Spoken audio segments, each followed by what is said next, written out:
నా పేరు జేమ్స్. నేను విద్యానికేతన్ కాలేజ్ చదువుతున్నాను. నేను మా బావన్ కలవడానికి కరకంవాడికి వెళ్తే అక్కడ ఉండేది వాళ్ళకి ఎవరో చెప్పినందువల్ల rowdy sheeter Rupi, KT road Chota blade, ఇంకా యశ్వంత్, నాని, జగ్గా వీళ్ళందరూ నన్ను తీసుకెళ్లిపోయి రూమ్ లో పెట్టి 1.5 రోజు కొట్టారు. ఈ వందన కత్తులు తీసుకునేటంతా పొడి చేసేస్తా, నొప్పులు తీసుకొని కొట్టారు. నొప్పులు తీసుకొని కొట్టి నన్ను 1.5 రోజు పెట్టుకున్నారు సార్.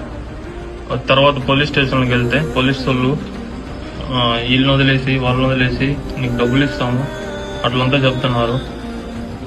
2 పేర్లు వదిలేయమని చెప్తున్నారు సార్. నాకు ఏ న్యాయం జరగలేదు సార్. దయచేసి నాకు న్యాయం జరిగి వచ్చింది సార్. నా కులం పేరు నన్ను అడిగి నేను ఎస్సీ అని చెప్తే ఎస్సీ నా కొడుకు నువ్వే మాతో గొడవ పడతారా, కులం పేరు చెప్పి నన్ను చాలా కించపోటు చేస్తాను.